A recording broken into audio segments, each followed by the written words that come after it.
It was an ordinary October morning in 1987 when tragedy struck in Midland, Texas. 18-month-old Jessica McClure, a playful and curious toddler, was in her aunt's backyard while her mother, Sissy McClure, attended to work in a nearby building. In a matter of seconds, Jessica wandered toward an abandoned well, an old pipe with an opening no wider than 8 inches, and slipped inside, falling 22 feet into the dark abyss. What followed was a harrowing 56-hour struggle that gripped the entire nation and became a testament to human resilience and unity. The news of Jessica's fall spread like wildfire. Within hours, local rescue teams, police officers, and firefighters arrived at the scene, determined to save the little girl. Soon, the small town of Midland found itself at the center of national attention.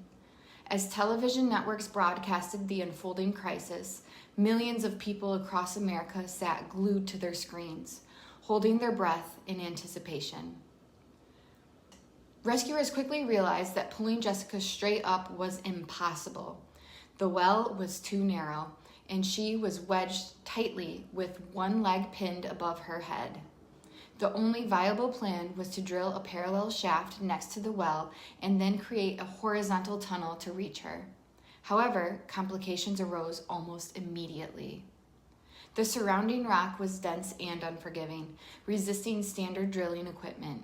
Hours passed with little progress, and tension mounted as every second in the cold, confined space put Jessica at greater risk. But the rescuers refused to give up.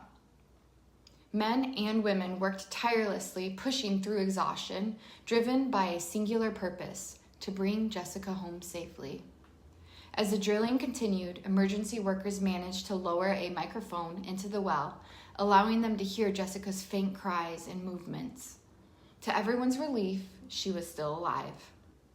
Occasionally, she sang bits of Winnie the Pooh, a heartbreaking yet hopeful sound that reminded the rescuers what was at stake. Family members took turns speaking into the microphone, whispering words of comfort and encouragement to the trapped toddler. Even those who had never met her felt deeply connected to the fight for her survival. When traditional jackhammers proved ineffective against the stubborn rock, engineers and mining experts were called in. They introduced a relatively new technique, water jet cutting, which used high-pressure water steams to slice through the rock more efficiently. As hours turned into days, the rescuers faced another grim reality. Jessica's circulation was at risk due to her awkward position.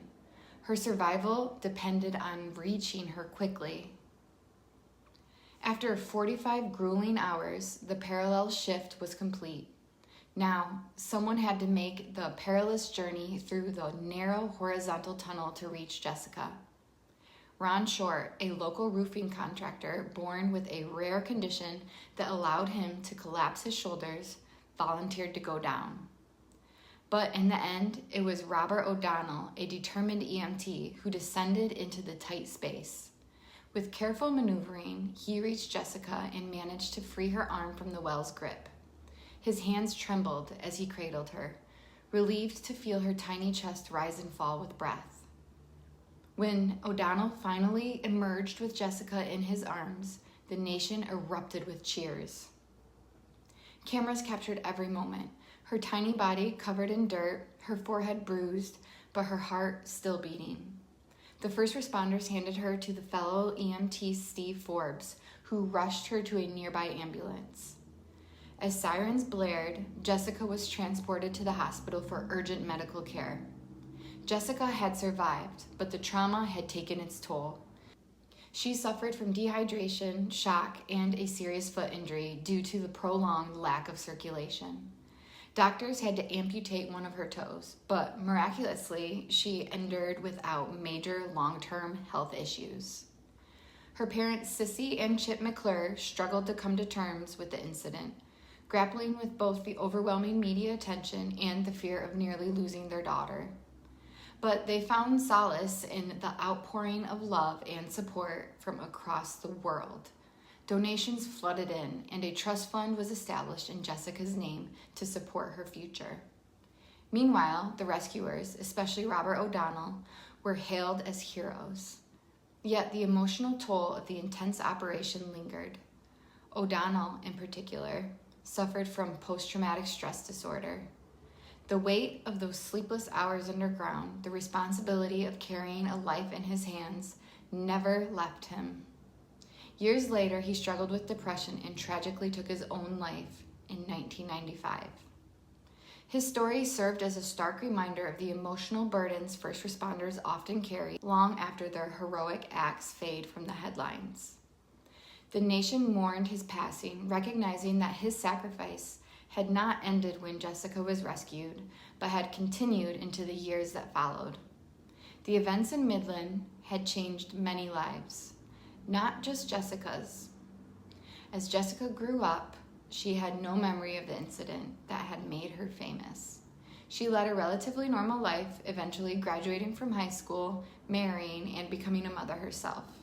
In interviews, she expressed gratitude for the strangers who had fought tirelessly to save her life, though she preferred to live outside of the spotlight.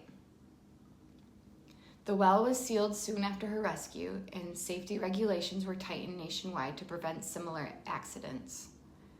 Many families in rural areas became more vigilant about securing abandoned wells and dangerous terrain, ensuring that no child would suffer the same fate.